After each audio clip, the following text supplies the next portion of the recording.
नमस्कार. सिटी न्यूजच्या बुलेटिनमध्ये प्रेक्षकांचं मनपूर्वक स्वागत. आज दिनांक 6 जून 2026 वार शनिवार. बातमीची सुरुवात करूया सुविचार माल्याने. ध्येय व चेकाटी यशाची शिखरे सर केल्याशिवाय राहत नाही. आजचा सुविचार आपण बघितला. आता बघूया बातमीपत्रातील ठळक बातम्या.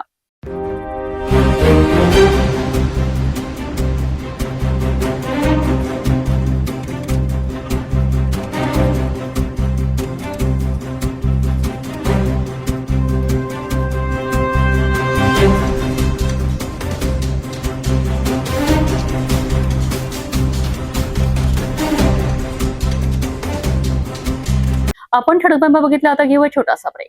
शादी और ब्याह की शुरुआत आराधना साड़ी के साथ. Aradhana wholesale shopping mall L2 बीझलँड complex, Nandgaon Peth, Amravati, Jawahar road, Amravati. Break नंतर बघूया सविस्तर बातम्या. अमरावती शहरातून एक क्षणाची एक अत्यंत मोठी आणि महत्त्वाची बातमी समोर येत आहे. अमरावतीच्या गुन्हेगारी जगताला वेसण घालण्याकरिता आणि शहरातील कायदा व सुव्यवस्था अधिक मजबूत करण्याकरिता पोलीस प्रशासनाने एक मोठा आणि धाडसी निर्णय घेतला आहे. अमरावती शहर पोलीस आयुक्तालय अंतर्गत येणाऱ्या गुन्हे शाखे म्हणजेच क्राईम ब्रांचने आता 2 स्वतंत्र भाग करण्यात आले आहेत.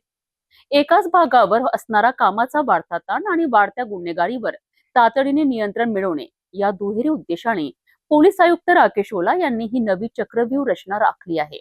अमरावती शहराचा वाढता विस्तार आणि त्यासोबतच आव्हानात्मक बनत चाललेली गुन्हेगारी या दोन्ही गोष्टींवर नियंत्रण मिळवण्यासाठी अमरावती पोलीस दलाची नवी घडी बसवण्यात आली आहे.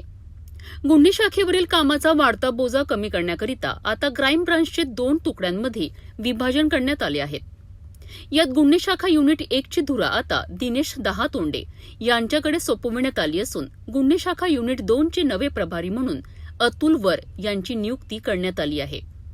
या दोन्ही युनिट्सकडे प्रत्येकी 5 पोलीस ठाण्यांच्या गुन्ह्यांचा तपास सोपविण्यात आला आहे, ज्यामुळे तपासाला गती मिळेल. केवळ गुन्हे शाखेचे विभाजनच नाही तर संपूर्ण शहरात एकाच वेळी 22 पोलीस निरीक्षकांचे पत्ते बदलण्यात आले आहेत. यामध्ये सिटी कोतवालीचे प्रभारी मनोहर कोटनाके यांची नागपुरी गेट येथे तर नागपुरी गेटचे हनुमंत उरल गोंडवार यांची बडनेरा पोलीस ठाण्यात बदली करण्यात आली आहे. तसेच रोशन शिरसाट यांच्याकडे सिटी कोतवालीची आणि संदीप चव्हाण यांच्याकडे राजापेठ पोलीस ठाण्याची महत्वाची जबाबदारी देण्यात आली आहे. प्रशासकीय कारणास्तव करण्यात आलेल्या या अंतर्गत बदल्यांमुळे गुन्हेगारांचे धाबे दणाणले आहेत. या दोन्ही नव्या विभागांवर प्रत्येकी 5 पोलीस ठाण्यांची अत्यंत महत्वाची जबाबदारी सोपविण्यात आली आहे. यासोबतच संपूर्ण शहरातील तब्बल 22 पोलीस निरीक्षकांच्या तात्काळ प्रभावाने तडकाफडकी बदल्या करण्यात आल्या आहेत. या मोठ्या खांदेपालटामुळे अमरावतीच्या पोलीस दलात नेमकी खळबळ उडाली आहे.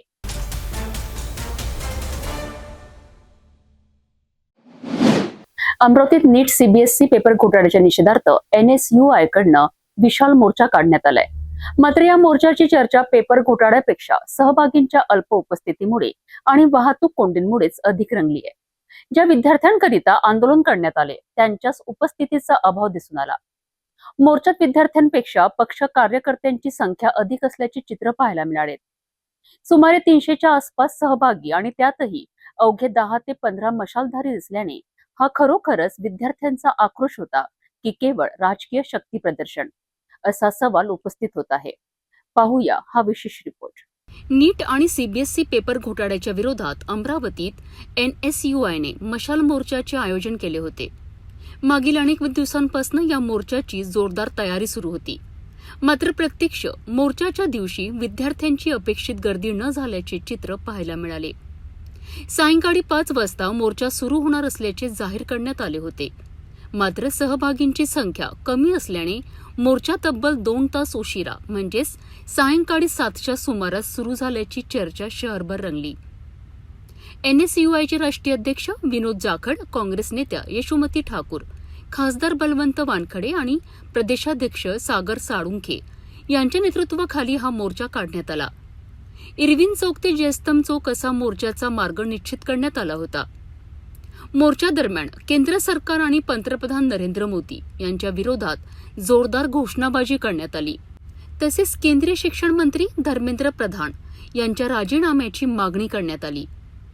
मात्र आंदोलनाच्या स्वरूपावर अनेक नागरिकांनी प्रश्नचिन्ह उपस्थित केलेत. इरविन चौक हा शहरातील सर्वाधिक वर्दळीचा भाग मानला जातो. त्यातच रेल्वे पुलाचे काम सुरू असल्याने वाहतुकीवर आधीच ताण आहे. अशा परिस्थितीत मोर्चामुळे वाहतूक कोंडी निर्माण झाली. जयस्तंभ चौकात काही काळ रास्ता रोको आंदोलन करण्यात आल्याने दोन्ही बाजूंनी वाहनांच्या लांबच लांब रांगा लागल्यात. अनेक नागरिकांना नाहक त्रास सहन करावा लागला. कार्यालयातून घरी जाणारे कर्मचारी, रुग्णवाहिका आणि व्यावसायिक वाहनेही या कोंडीत अडकलेत.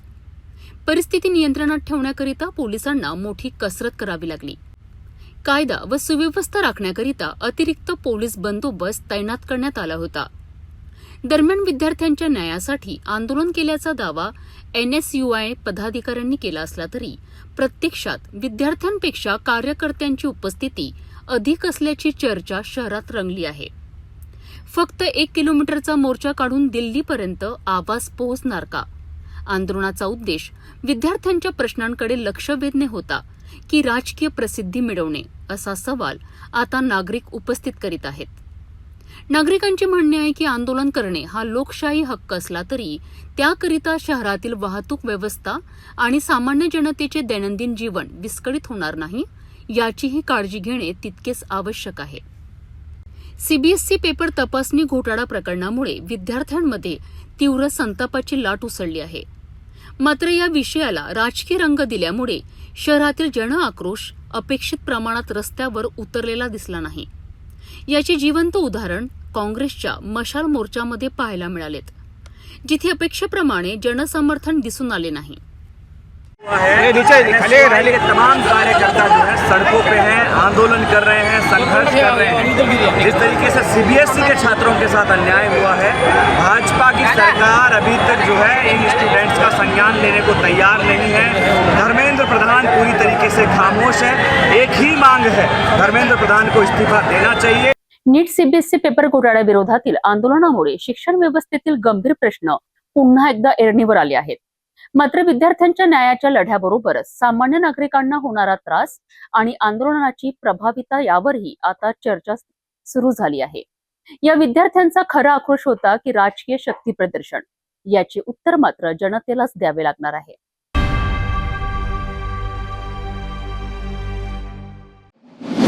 शल्यचिकित्सक म्हटले की आपल्या डोळ्यासमोर ऑपरेशन थिएटर आणि रुग्णांवरील उपचारांची चित्र उभी राहते. मात्र अमरावतीतील सर्जन्सनी यापुढे जाऊन समाजसेवेचा एक आदर्श निर्माण केला आहे. असोसिएशन ऑफ सर्जन ऑफ इंडियाच्या मार्गदर्शनाखाली अमरावती जिल्ह्यात 5 ते 14 जून दरम्यान भव्य समाज कल्याण सप्ताहाचे आयोजन करण्यात आले आहे. या सप्ताहात गरजू रुग्णांवर मोफत शस्त्रक्रिया करण्यात येणार असून आरोग्य आणि समाजसेवेचे अनेक उपक्रम राबवले जाणार आहेत. अमरावती जिल्ह्यातील सर्व शल्यचिकित्सक समाजप्रती आपली बांधिलकी जपत एकत्र आले आहेत. असोसिएशन ऑफ सर्जन्स ऑफ इंडियाच्या मार्गदर्शनाखाली आयोजित करण्यात आलेल्या समाज कल्याण सप्ताहात आर्थिकदृष्ट्या दुर्बल आणि गरजू रुग्णांवर मोफत शस्त्रक्रिया करण्याचा महत्त्वपूर्ण निर्णय घेण्यात आला आहे.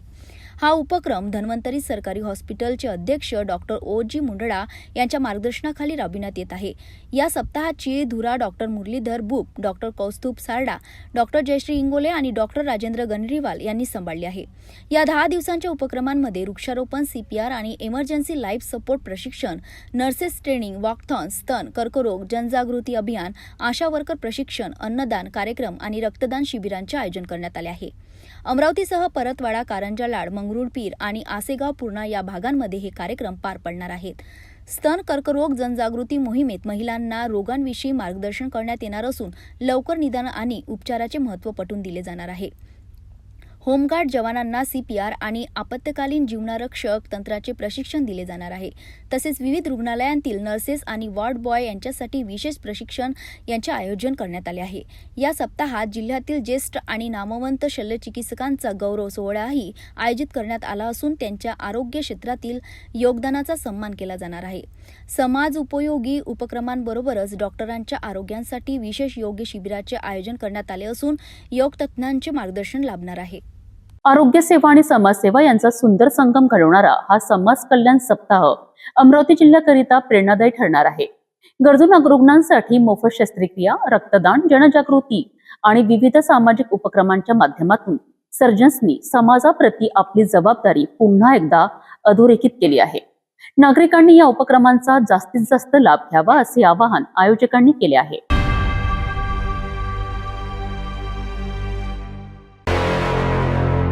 नागपुरातील पारडी येथे भरधाव वेगात असलेल्या एका बसने तब्बल 3 ते 4 दुचाकींना चिरडल्याची घटना घडली आहे. अपघात इतका भीषण होता की दुचाकींचे मोठ्या प्रमाणात नुकसान झाले आहे. मात्र सुदैवाने या अपघातात कोणतीही जीवितहानी झालेली नाही. नागपूरच्या पारडी परिसरात आज दुपारी एक भीषण रस्ता अपघात घडला.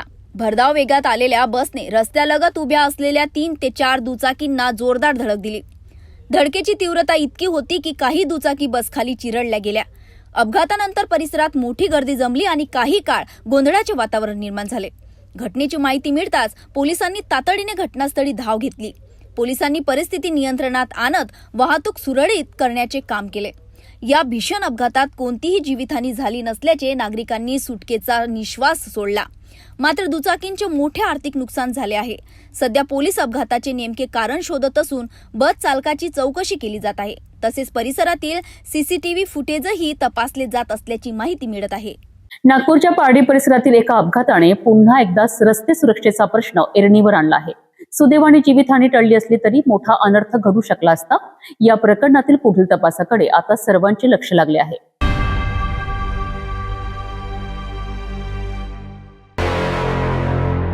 नागपूरमध्ये वाहन चोरांविरोधात पोलिसांनी पुन्हा एकदा मोठी कारवाई केली आहे. गिट्टी खतान पोलिसांच्या वाहन चोरी विरोधी पथकाने गुप्त माहितीच्या आधारे कारवाई करत वाहन चोरीचा गुन्हा उघडकीस आणला आहे. विशेष म्हणजे या प्रकरणात एका विधी संघर्षग्रस्त अल्पवयीन मुलाचा सहभाग समोर आला आहे. नेमकं काय आहे हे प्रकरण पाहूया. नागपूर शहरातील गिट्टी खदान पोलीस ठाण्याच्या हद्दीत नोंद असलेल्या वाहन चोरीच्या गुन्ह्याचा तपास सुरू असताना वाहन चोरी विरोधी पथकाला गोपनीय माहिती प्राप्त झाली. या माहितीच्या आधारे पोलिसांनी संशयित अल्पवयीन मुलाला ताब्यात घेत चौकशी केली. चौकशीत वाहन चोरी प्रकरणातील महत्त्वाचे धागेदोरे समोर आले. पोलिसांनी आरोपींकडून चोरीस गेलेले MH31 BN 7138 क्रमांकाची हिरो होंडा कंपनीची दुचाकी जप्त केली. जप्त करण्यात आलेल्या वाहनांची किंमत सुमारे 50,000 रुपये असल्याचे सांगण्यात आले आहे. या यशस्वी कारवाईमुळे वाहन चोरीचा गुन्हा उघडकीस आला असून आरोपीसह जप्त मुद्देमाल पुढील कायदेशीर कारवाईसाठी गिट्टी खदान पोलीस ठाण्यात सुपूर्द करण्यात आला आहे. वाहन चोरी विरोधी पथकाच्या सतर्क तपासामुळे चोरीचा मुद्देमाल अल्पावधीतच हस्तगत करण्यात पोलिसांना यश आले आहे. नागपूर पोलिसांच्या तत्पर कारवाईमुळे आणखी एक वाहन चोरीच्या गुन्ह्याचा पर्दाफाश झाला आहे. नागरिकांनी आपली वाहने सुरक्षित ठिकाणी पार्क करावीत आणि संशयास्पद हालचाली दिसल्यास तात्काळ पोलिसांना माहिती द्यावी.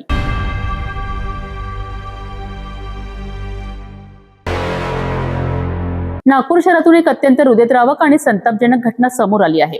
दारुड्या पतीला सुधारण्याचा प्रयत्न करणाऱ्या एका 28 वर्षीय विवाहितेचा अखेर जीव गेला आहे. पतीच्या व्यसनाधीन वागणुकीचा त्रास आणि सासरच्या लोकांकडनं होत असलेल्या कथित छळामुळे तिने टोकाचे पाऊल उचलल्याचा आरोप करण्यात आला आहे. या घटनेनंतर अवघ्या 2.5 वर्षाचे चिमुकला आईच्या मायेपासून कायमचे दूर झाला आहे. पाहूया हा संपूर्ण रिपोर्ट. नागपूरच्या हुडकेश्वर पोलीस ठाण्याच्या हद्दीतील अंबिका लेआउट परिसरात राहणाऱ्या अंकिता नितीन डांगसे या 28 वर्षीय विवाहित महिलेने कौटुंबिक कलहाला कंटाळून गळफास घेतल्याची घटना घडली. गंभीर अवस्थेत तिला रुग्णालयात दाखल करण्यात आले होते. मात्र उपचार सुरू असताना शुक्रवारी दुपारी मेडिकल रुग्णालयात तिचा मृत्यू झाला. मृत महिलेच्या नातेवाईकांनी पती नितीन डांगसे आणि सासू पार्वताबाई डांगसे यांच्यावर मानसिक आणि शारीरिक छळाचे गंभीर आरोप केले आहेत. दारूच्या व्यसनामुळे पतीकडून सतत त्रास दिला जात असल्याचेही समोर आले आहे. या प्रकरणी हुडकेश्वर पोलिसांनी आत्महत्येस प्रवृत्त केल्याप्रकरणी गुन्हा दाखल केला असून आरोपी पतीला अटक करण्यात आली आहे. सासू विरुद्धही कायदेशीर कारवाई सुरू असल्याची माहिती पोलिसांनी दिली आहे. या संपूर्ण घटनेतील सर्वात वेदनादायक बाब म्हणजे अंकिताच्या मृत्यूनंतर तिच्या मागे अवघ्या 2.5 वर्षाचे एक लहान मूल पोरगे झाले आहे. एका आईच्या निधनाने संपूर्ण कुटुंबावर दुःखाचा डोंगर कोसळला आहे. सध्या पोलीस या प्रकरणाचा अधिक तपास करत असून कौटुंबिक छळाच्या सर्व आरोपांची चौकशी सुरू आहे.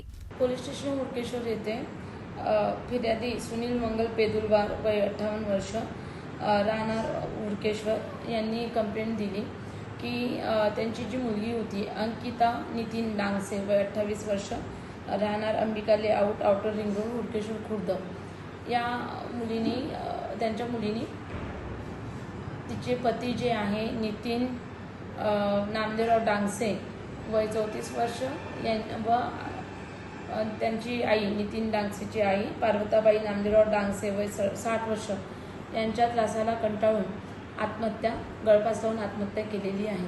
अशा तक्रारीवरून आम्ही त्यांची तक्रार घेतली आणि गुन्हा दाखल केलेला आहे. आरोपी आपल्या अटकेत आहे.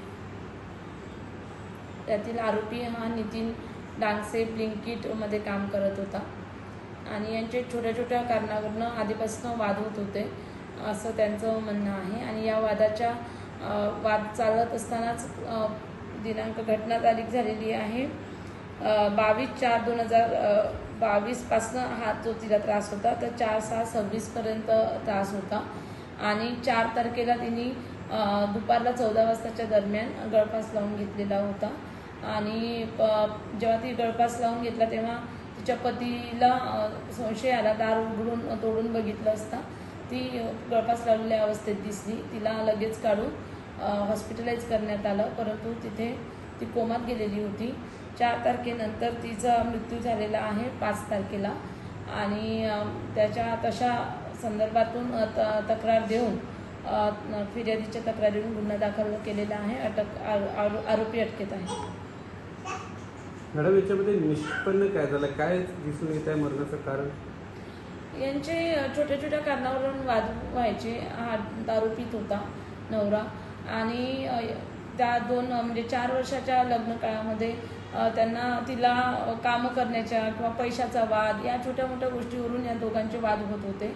आणि हा पण संशय म्हणून नाही, परंतु दारूच्या कारण पैशाच्या याच्यावरून हा सुद्धा घरी काम करत नसल्यामुळे तिच्याशी वाद करत होता आणि त्या कारणावरून भांडण म्हणजे हा वाद विकोपात जाऊन ही घटना झालेली आहे. कौटुंबिक छळ, व्यसनाधीनता आणि मानसिक तणाव यांच्या परिणाम किती गंभीर असू शकतात याचे हे आणखी एक विदारक उदाहरण आहे. या प्रकरणातील सत्य तपासातून समोर येईलच, मात्र एका निष्पाप बालकाच्या आयुष्यात निर्माण झालेली पोकळी कधीही भरून निघणार नाही.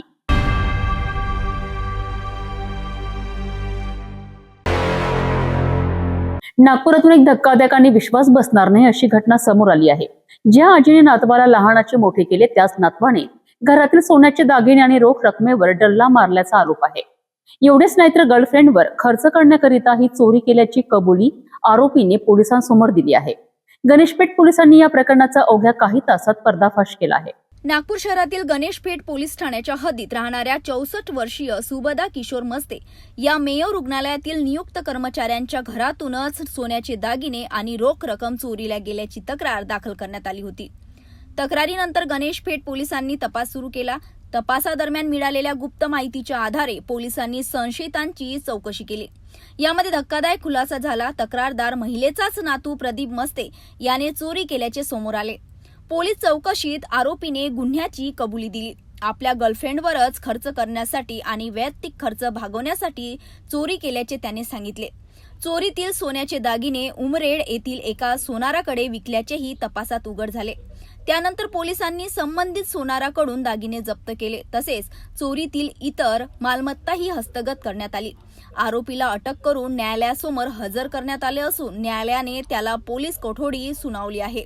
या संपूर्ण कारवाईत गणेशपेठ पोलिसांच्या तपास पथकाने महत्वाची भूमिका बजावत गुन्ह्याची यशस्वी उकल केली.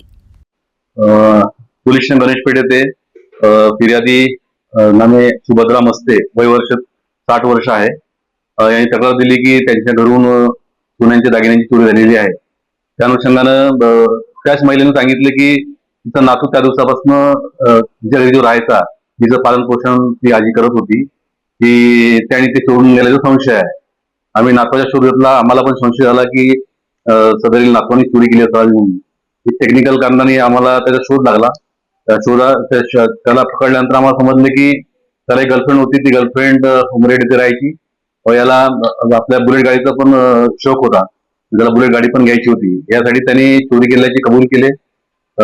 चोरी केलेला मुद्देमाल हा एक सोन्याची चेन 10 ग्राम, 3 सोन्याच्या अंगठ्या 20 ग्राम व 4 नग सोने, कानाची बाली 6 ग्राम असं एकूण 1,93,000चा मुद्देमाल चोरी केला होता. संपूर्ण मुद्देमाल आमच्याकडनं आम्ही यातील आरोपी नामे तुषार प्रदीप मस्ते याच्याकडनं रिकव्हर केलेला आहे आणि सध्या आरोपी PCR मध्ये बंदिस्त आहे. तर फिर्यादी काय करायची आणि हा आरोपी काय करायचा, काय घटना, काय पार्श्वभूमी रिपोर्ट समोर आला होता? ऍक्च्युअल असं आहे की हा जो इथला आरोपी आहे तो आपल्या आजीकडे राहायचा, जे फिर्यादी आहे ती वयोवृद्ध असल्यामुळे फिर्यादी आपला आरोपी आणि त्यांच्या 2 भावंडांचं पालनपोषण करत होती. परंतु याला गर्लफ्रेंड आणि हे आपलं गाडी बुलेट गाडी त्याचं शौक असल्यामुळं त्या शौकापायी त्यांनी चोरी केल्याचे निष्पन्न झालेले आहे. पैशांच्या आणि चैनीच्या मोहापायी एका नातवाने स्वतःच्या आजीलाच लक्ष्य केल्याची ही धक्कादायक घटना सध्या नागपुरात चर्चेचा विषय ठरली आहे.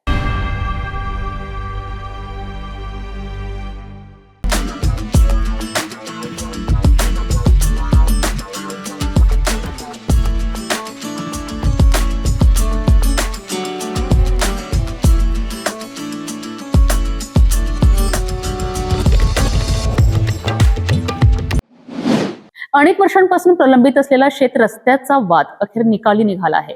जालना जिल्ह्यातील भोकरदन तालुक्यातील बालसावंगी शिवारात न्यायालयीन आदेशानंतर प्रशासनाने अतिक्रमण हटवत शेत रस्ता मोकळा केला आहे. या कारवाईमुळे शेतकऱ्यांना मोठा दिलासा मिळाला असून शेतात जाण्याचा मार्ग अखेर खुला झाला आहे. भोकरदन तालुक्यातील वालसांगवी शिवारातील गट क्रमांक 398 आणि 399 मधील शेत रस्त्याच्या प्रश्नांवर अनेक वर्षापासून वाद सुरू होता. या वादामुळे शेतकऱ्यांना शेतात ये जा करण्यासाठी मोठ्या अडचणीचा सामना करावा लागत होता. मामलेदार न्यायालय अधिनियम 1906 अंतर्गत झालेल्या सुनावणीनंतर तहसीलदार आणि उपविभागीय अधिकारी यांनी शेतरस्ता मोकळा करण्याचे आदेश दिले. त्यानुसार महसूल प्रशासनाने प्रत्यक्ष जागेवर जाऊन कारवाई केली. या कारवाई दरम्यान पारहत पोलीस ठाण्याचे पोलीस निरीक्षक संतोष माने यांनी पोलीस पथकासह कटेकोट बंदोबस्त ठेवला होता. त्यामुळे संपूर्ण कारवाई शांततेत आणि सुरळीतपणे पार पडली. महसूल विभागाच्या अधिकाऱ्यांनी जागेची मोजणी आणि सीमांकन करून शेत रस्त्यातील अडथळे दूर केले. मंडळ अधिकारी तलाठी जाधव हुरकुडे तसेच महसूल विभागातील कर्मचारी यावेळी उपस्थित होते. शेतकरी तारा दीपक खराटे यांनीही या कारवाईत सहभाग घेतला. प्रशासनाला सहकार्य केले. रस्ता वाहतुकीसाठी खुला झाल्यानंतर परिसरातील शेतकऱ्यांनी समाधान व्यक्त केले. आता शेतात जाणे येणे सोपे होणार असून कृषी मालाची वाहतूकही अधिक सुलभ होणार आहे. दीर्घकाळ प्रलंबित असलेला हा प्रश्न मार्गी लागल्याने शेतकरी वर्गात आनंदाचे वातावरण निर्माण झाले आहे. प्रशासनाने कायदेशीर प्रक्रियेनुसार कारवाई करून शेतकऱ्यांना न्याय दिल्याबद्दल तारा खराटे यांनी प्रशासनाचे आभार मानले. बालसावंगीतील शेतरस्त्याचा प्रश्न मार्गी लागल्याने अनेक शेतकऱ्यांना दिलासा मिळाला आहे. ग्रामीण भागातील वहिवाट आणि शेतरस्त्यांचे प्रश्न कायदेशीर मार्गाने सोडवता येतात याचे हे उत्तम उदाहरण मानले जात आहे. प्रशासनाची तत्परता आणि पोलीस विभागाच्या सहकार्यामुळे हा दीर्घकाळ प्रलंबित वाद अखेर संपुष्टात आला आहे.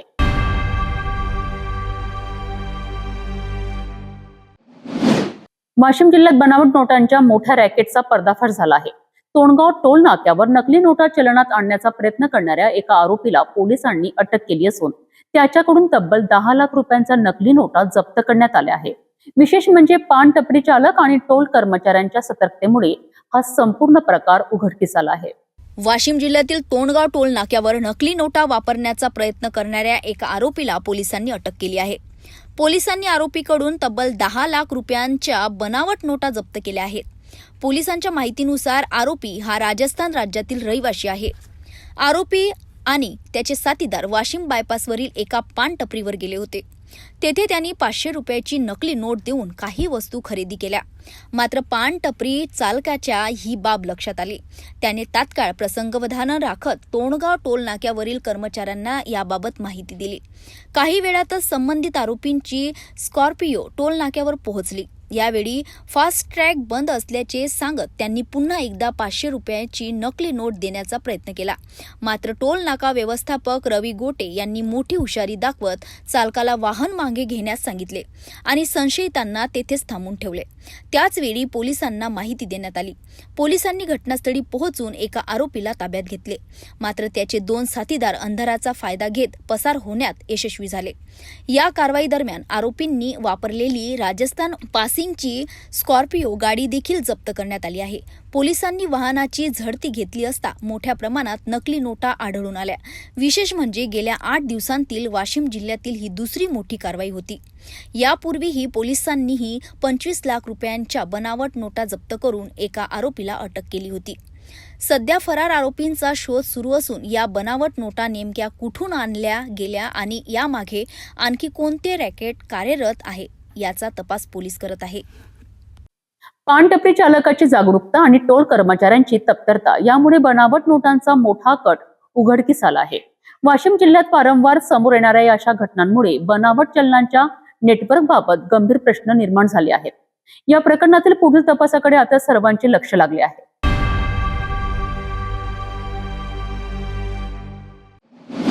एकीकडे पाण्याच्या प्रत्येक थेंबासाठी नागरिकांना संघर्ष करावा लागत आहे, तर दुसरीकडे हजारो लिटर पिण्याचे पाणी अक्षरशः रस्त्यावर वाहून जात असल्याचे धक्कादायक चित्र वाशिम शहरात समोर आले आहे.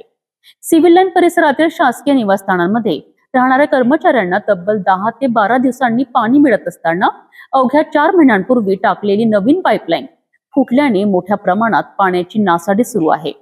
पाहूया हा विशेष रिपोर्ट. वाशिम शहरात सध्या पाणी टंचाईची समस्या दिवसेंदिवस अधिक गंभीर बनत आहे. अनेक भागांमध्ये नागरिकांना नियमित पाणी पुरवठा मिळत नसून सिव्हिल लाईन परिसरातील शासकीय निवासस्थानांमध्ये राहणाऱ्या कर्मचाऱ्यांना तब्बल 10 ते 12 दिवसांनी पाणी मिळत असल्याची परिस्थिती आहे. अशा परिस्थितीत सार्वजनिक बांधकाम विभागाने काही महिन्यांपूर्वी नवीन पाणी पुरवठा पाईपलाईन टाकली होती. मात्र अवघ्या 4 महिन्यातच ही पाईपलाईन फुटल्याने हजारो लिटर पिण्याचे पाणी वाया जात आहे. पाईपलाईनमधून सतत होणाऱ्या गळतीमुळे मौल्यवान पाण्याची नासाडी होत असून नागरिक आणि कर्मचारी यामध्ये तीव्र नाराजी व्यक्त करत आहेत. पाण्यासाठी दिवसेंदिवस प्रतीक्षा करावी लागत असताना दुसरीकडे पाणी रस्त्यावर वाहून जात असल्याचे चित्र संताप वाढवणारे ठरत आहे. नव्याने करण्यात आलेल्या कामानंतर इतक्या कमी कालावधीत पाईपलाईन फुटल्याने कामाच्या दर्जाबाबत गंभीर प्रश्न उपस्थित होत आहेत. सार्वजनिक निधीतून करण्यात आलेल्या कामाची गुणवत्ता नेमकी कशी होती असा सवालही उपस्थित केला जात आहे.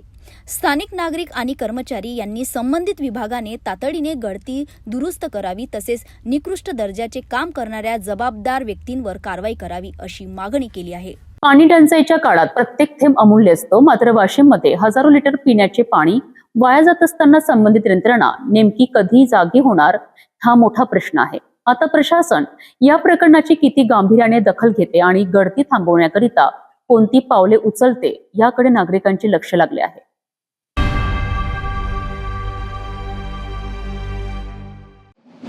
चोर सोडून संन्याशाला फाशी अशी म्हण आपण अनेकदा ऐकली असेल. मात्र नांदेड जिल्ह्यातील भोकर येथे याच म्हणीचा प्रत्यय आल्याचा आरोप केला जात आहे. एकीकडे अवैध रेती उपसा सुरू असल्याच्या तक्रारी होत असताना दुसरीकडे स्वतःचे घर बांधण्याकरिता साठवून ठेवलेली रेती महसूल विभागाने भरून नेल्याने नागरिकांमध्ये संतापाची लाट उसळली आहे.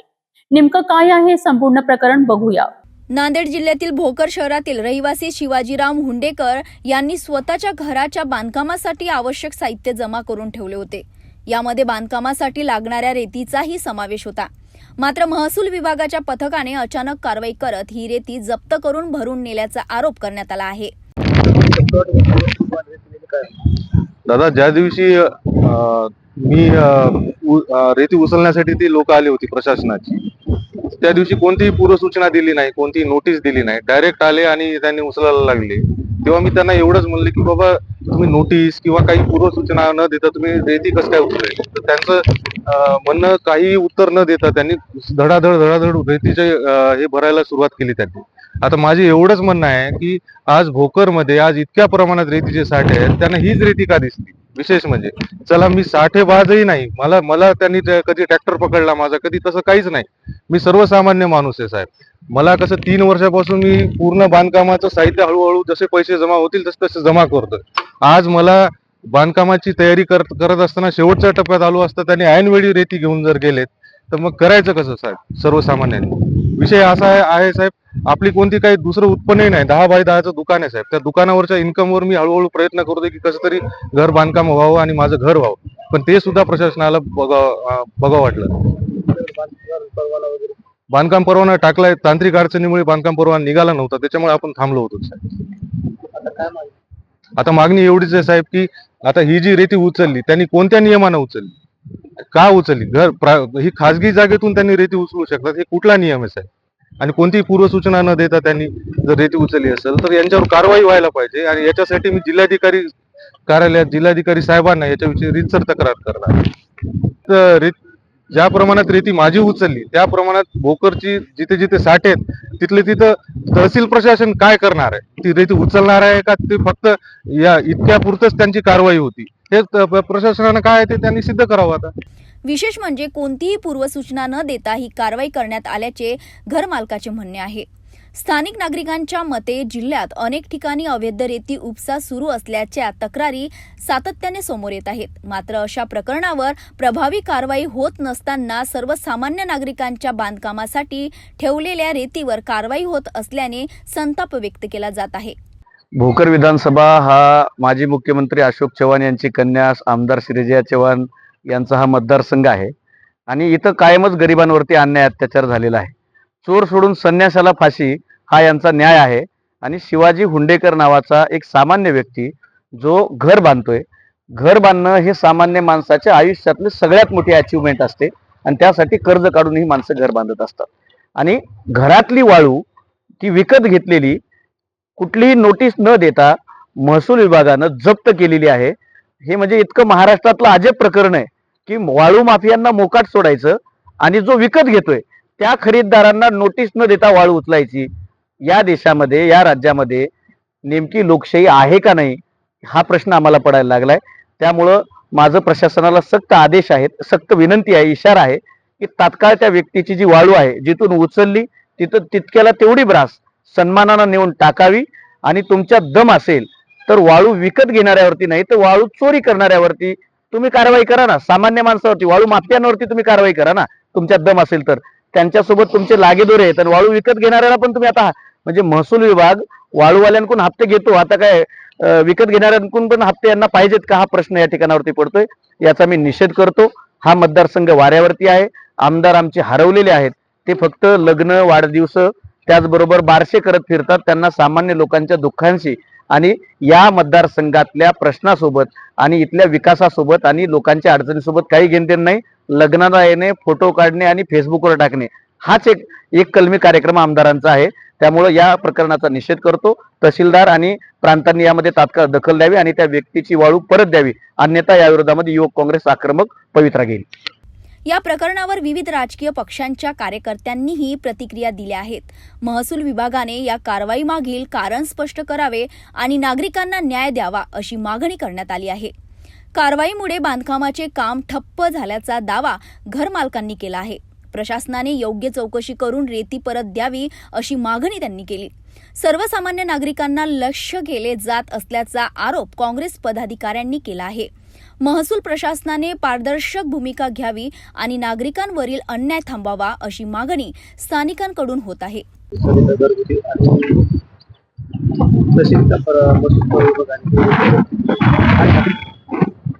2 जून 2026 रोजी भोकर महसूल विभागाकडून भोकरमध्ये काही ठिकाणी वाळू साठा केलेली, वाळू जप्त केलेली आहे.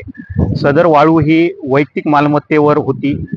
आता आपण बघू शकता की शिवा हुंडेकर नावाचे जे सर्वसामान्य व्यक्ती आहेत त्यांनी त्यांचं घर बांधण्यासाठी ह्या प्लॉटवर वाळू टाकलेली होती. गिट्टी आहे, वीट आहे, तरी सुद्धा ही वैयक्तिक मालमत्तेवरची वाळू महसूल विभागाने कोणतीही नोटीस न देता उचललेली आहे. अशा प्रकारे बापूराव कुंबरे नावाचे एक सर्वसामान्य व्यक्ती आहेत, त्यांची वाळू सुद्धा त्यांनी अशीच उचललेली आहे. बांधकाम परवाना असताना रीतसर वाळू टाकलेली असताना सुद्धा त्यांनी ही वाळू जप्त केली. माझं भोकर महसूल विभागाला एवढंच म्हणणं आहे की तुम्हाला एवढाच जर जोर असेल तर तुम्ही रात्रीच्या अंधारात जी टिप्परने वाळू पूर्ण भोकर शहरामध्ये सप्लाय होते त्यांना पकडा. त्यांच्याकडून तुम्ही हप्ते घेता आणि ती वाळू ती टिप्पर जप्त करत नाही आणि त्याच टिप्परने जे वाळू जिथे टाकली सर्वसामान्य लोकांनी पैसे देऊन विकत घेतलेली वाळू तुम्ही जप्त करता. हे कोणतं तुमच्याकडून न्याय आहे? भोकर प्रशासन जर असं सर्वसामान्य व्यक्तींना वेठीस धरत असेल तर हे सर्वसामान्य व्यक्ती कोणाकडे न्याय मागतील? या विरोधात आम्ही जिल्हाधिकारी नांदेड यांच्याकडे रीतसर तक्रार करणार आहोत आणि वेळ पडली तर आम्ही न्यायालयात सुद्धा जाणार आहोत. आणि या जो यांनी सर्वसामान्य व्यक्तींवर अन्याय केला ह्याला वाचा फोडल्याशिवाय आम्ही शांत बसणार आहोत. भोकर शहरामध्ये आणि भोकर शहरालगत अनेक ठिकाणी जवळपास 100 ब्रास वाळूचा साठा आहे. तो प्रशासनास दिसत नाही का? काही मोजक्या जे ह्यांना दबावात आणणारे जे सर्वसामान्य लोक आहेत त्यांना टार्गेट करून काही 4-5 व्यक्तींवर कारवाई दाखवायची आणि बाकी सगळ्या चोरांना मोकाट सोडायचं, हा कुठला भोकर प्रशासनाचा न्याय आहे? मी त्यामुळे भोकर महसूल विभागांना सांगू इच्छितो की त्यांनी प्रत्येक ठिकाणी भोकर शहरालगत असतील किंवा भोकरमध्ये असतील, वैयक्तिक मालमत्तेवर असतील किंवा त्यांच्या शासकीय मालमत्तेवर सुद्धा अनेक वाळू साठा आहे, तो जप्त करून दाखवावा. त्यांच्यात एवढीच जर हिंमत असेल तर सर्वसामान्य लोकांना त्रास देऊन त्यांना काय साध्य करायचंय हे मला आतापर्यंत समजलेलं नाही. एकीकडे अवैध रेती उपशाच्या तक्रारी आणि दुसरीकडे घर बांधणाऱ्या नागरिकांवर कारवाई, यामुळे भोकरमध्ये महसूल विभागाच्या कार्यपद्धतीवर अनेक प्रश्नचिन्ह उपस्थित होत आहे. या प्रकरणावर प्रशासन काय स्पष्टीकरण देते आणि पुढे काय निर्णय घेतला जातो, याकडे सर्वांचे लक्ष लागले आहे. जाता जाता पुन्हा एकदा आजच्या ठळक बातम्या.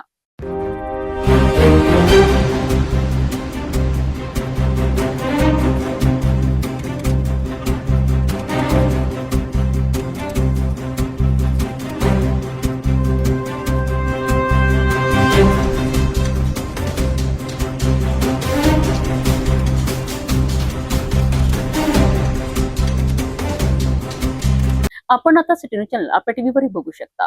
विदर्भ आणि महाराष्ट्राचे दर्शक घर बसल्या आपल्या केबल टीव्हीवर सिटी न्यूज बातमी पाहू शकाल. जर आपल्या टीव्हीवर सिटी न्यूज चॅनल दिसत नसेल तर आपण आपल्या केबल ऑपरेटर संपर्क करावा. आपण सिटी न्यूज केबलच्या व्यतिरिक्त युट्यूब, फेसबुक, इंस्टाग्राम आणि ट्विटरवर बघू शकता. याकरिता सोशल मीडिया अकाउंट सबस्क्राईब करा, फॉलो करा, लाईक करा. युट्यूब अकाउंट सबस्क्राईब करण्याकरिता सबस्क्राईब बटनाला क्लिक करा आणि बेल आयकॉन दाबायला विसरू नका, कारण सरकारी समाचार आपल्यापर्यंत पोहोचणार आहेत. तसेच सिटीचे फेसबुक पेज लाईक करा, इंस्टाग्राम आणि ट्विटर हँडल फॉलो करा. आपण व्हॉट्सअपवर सुद्धा सूचना देऊन न्यूज प्राप्त करू शकता. व्हॉट्सअप नंबर स्क्रीनवर येत आहे. हे बातमीपत्र एवढ्यावरच थांबूया. पुन्हा भेटूया नवीन घडामोडीसोबत. आपण बघत राहा फक्त सिटी न्यूज. हर खबर पर पैनी नजर, हर मुद्दे पर सटीक वार, यही है सिटी न्यूज की पहचान. जहाँ सच्चाई की आवाज दबाई जाती है, वहाँ सिटी न्यूज उठाता है सवाल. हर स्क्रीन पर, हर प्लेटफॉर्म पर हमारी मौजूदगी बोलती है. सिटी न्यूज हमेशा सच के साथ.